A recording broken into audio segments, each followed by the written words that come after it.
ইন্টারনেটের যুগে ফেসবুকে অশ্লীল ফটো ছাড়ে, কেউ ভালো ফটো ছাড়ে, কেউ খারাপ ফটো ছাড়ে।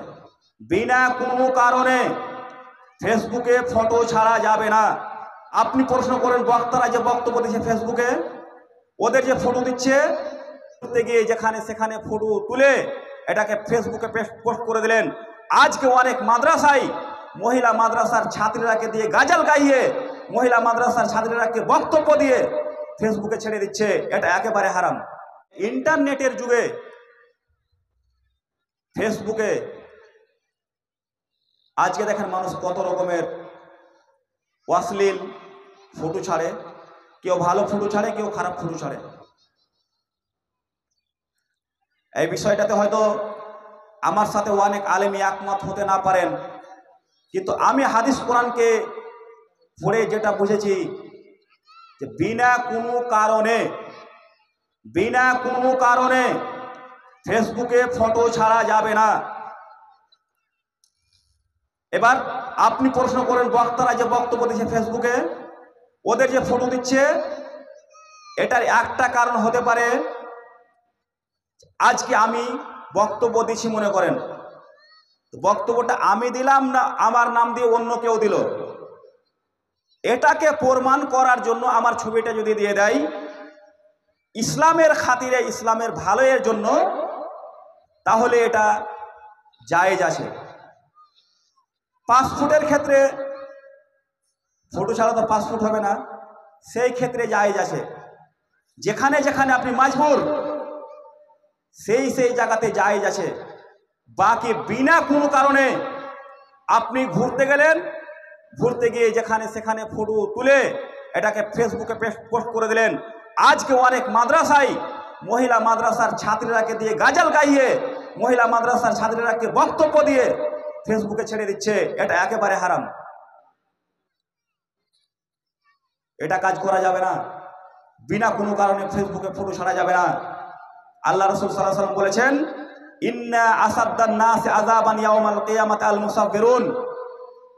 কিয়ামতের দিন সবচেয়ে কঠিন আযাব দেওয়া হবে ওই ব্যক্তিকে যারা ফটো করে।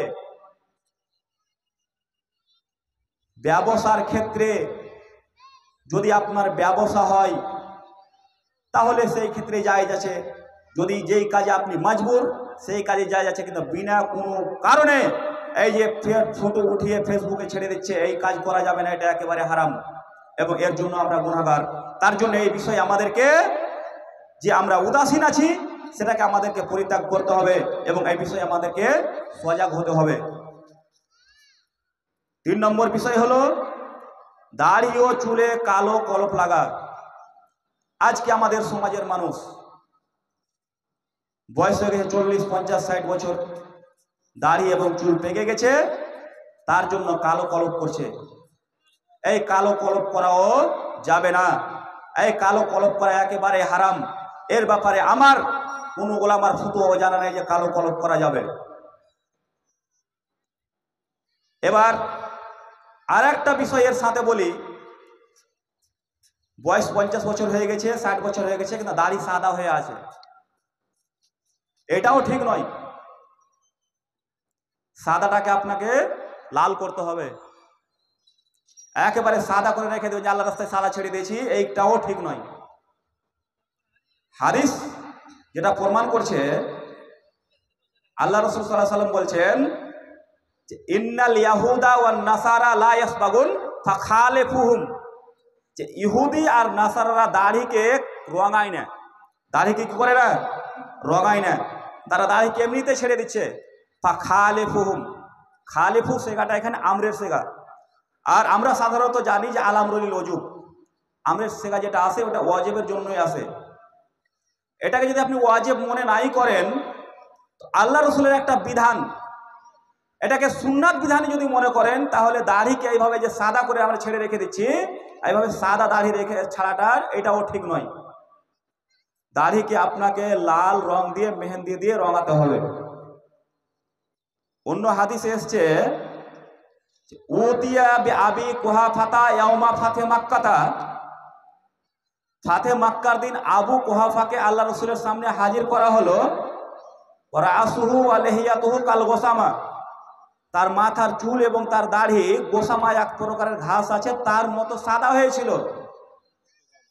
আল্লাহ রসুল বললেন গাইয়েরু হাদা বেশাইন, আরে এইগুলাকে, তার চুলগুলাকে, তার দাড়িগুলাকে কিছু দিয়ে বদলে দাও, তার মানে তার রংটাকে বদলে দাও। তারপরে আল্লাহ রসুল বললেন ওয়াইতানিবুস সাওয়াদ, কিন্তু কালো থেকে বেঁচে থাকো। এখানে আল্লাহ রসুল আমরের সিগা ব্যবহার করেছেন। তাহলে দুই জায়গাতে আল্লাহ রসুল আমরের সিগা ব্যবহার করেছেন, যে গাইয়েরু মানে এটাকে পরিবর্তন করে দাও, আর অন্য জায়গাতে আল্লাহ রসুল বলেছেন খালেফুল ইয়াহুদ ওয়ান নাসারা, ইয়াহুদ এবং নাসারা তোমরা মুখালেফত করো, তাদের বিরোধী করো, তাদের উল্টা করো। কাজে এই দুটা থেকে প্রমাণ পাওয়া যাচ্ছে যে দাড়িকে রঙাতে হবে লাল রং দিয়ে, মেহেন্দি দিয়ে, কিন্তু কালো রং দিয়ে রঙা যাবে না, এটা একেবারে হারাম।